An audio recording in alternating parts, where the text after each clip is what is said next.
दोस्तों सोचिए, अगर गधा कुत्ते की नकल करने लगे, गोदी में चढ़ने लगे और मुंह चाटने की कोशिश करे तो क्या होगा।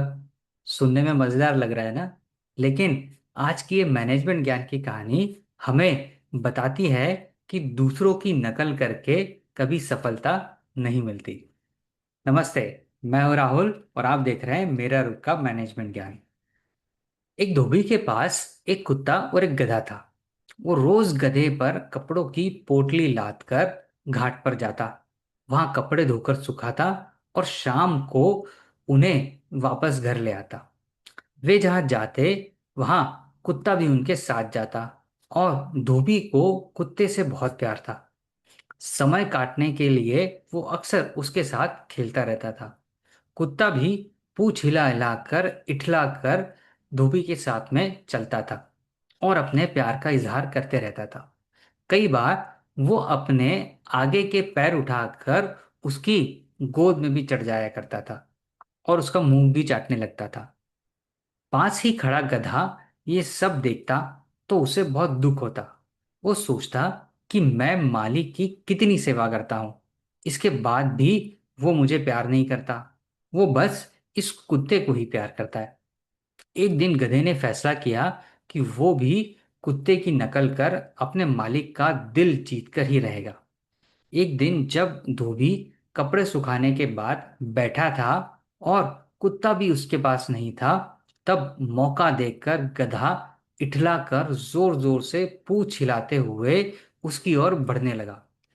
धोबी की नजर उस पर पड़ी तो उसे समझ में नहीं आया कि उसका गधा कर क्या रहा है। इतने में गधा उसके पास पहुंचकर दोनों पैर ऊपर कर कर उस पर चढ़ गया, खड़ा हो गया। वो अपने पैर धोबी की गोद में रखने ही वाला था कि धोबी पीछे हट गया। लेकिन गधा भी ठान कर आया था, आज उसने अपने मालिक से अपने प्यार का इजहार करना ही था। वो जीभ निकालकर उसका मुंह चाटने की कोशिश करने लगा। धोबी एक बार फिर पीछे हट गया, लेकिन गधे को रुकते न देख उसने तुरंत डंडा उठाया और गधे की पिटाई करना शुरू कर दी।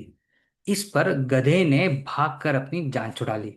अगले दिन जब धोबी ने उसकी पीठ पर कपड़ों की पोटली रखते हुए प्यार से हाथ फिराया और बोला, चल मेरे शेर, आज तो तू ठीक दिख रहा है।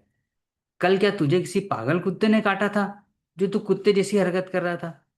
धोबी की बात सुनकर गधे को सारी बात समझ में आ गई और वो खुशी खुशी घाट की ओर चल दिया। दोस्तों, अगर इस कहानी के मैनेजमेंट ज्ञान पर नजर डालें तो जानते हो गधे को क्या समझ में आया। यही कि जिसका काम उसी को साजे और करे तो डंडा बाजे। यानी हर व्यक्ति का अपना काम होता है, अपनी भूमिका होती है और वही उसे करते निभाते हुए अच्छा लगता है।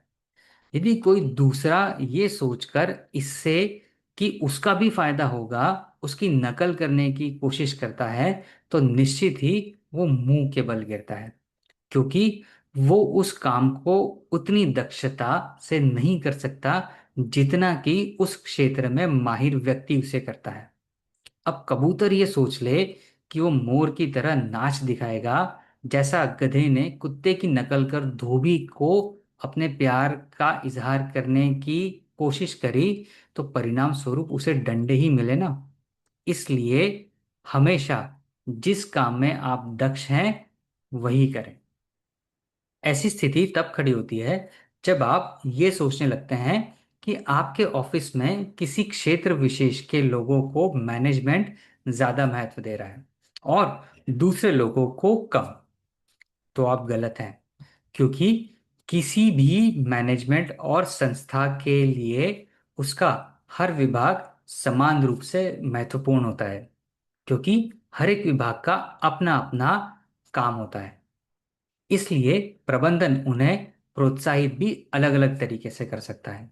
जैसे कि किसी भी संस्था में मार्केटिंग एंड सेल्स डिपार्टमेंट के मेंबर्स को दूसरे विभाग के लोग संस्था का जवाई कहते हैं, क्योंकि उनको लगता है कि मैनेजमेंट हमेशा उनके द्वारा किए गए छोटे मोटे कामों की भी जमकर तारीफ करता है। इससे वे अपने आप वो उपेक्षित महसूस करते हैं। तब उनमें से कई गधे की तरह सोचने लगते हैं कि क्यों ना हम भी मार्केटिंग करने लगे, हम भी सेल्स करने लगे, इससे मैनेजमेंट भी हमें भाव देगा। ऐसा नहीं होता। इसलिए ये बात नोट कर लें कि मैनेजमेंट की नज़र में कोई भी डिपार्टमेंट छोटा नहीं होता, क्योंकि संस्था की सफलता में उसके हर डिपार्टमेंट की बराबर कंट्रीब्यूशन होता है।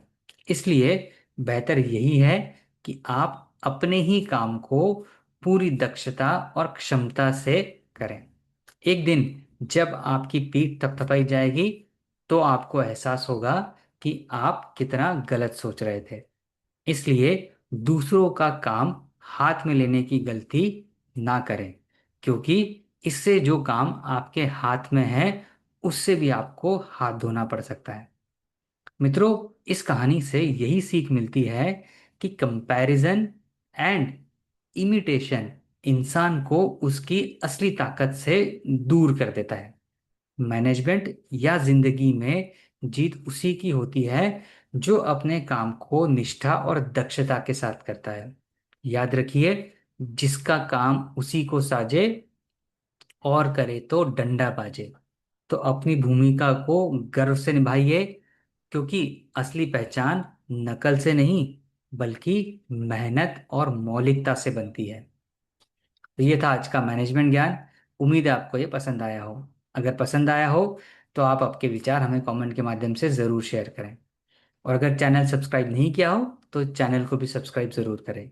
मिलेंगे अगले बुधवार सुबह 8 बजे किसी नई कहानी, किसी नए मैनेजमेंट ज्ञान के साथ। तब तक अपना और अपने अपनों का ख्याल रखें। धन्यवाद।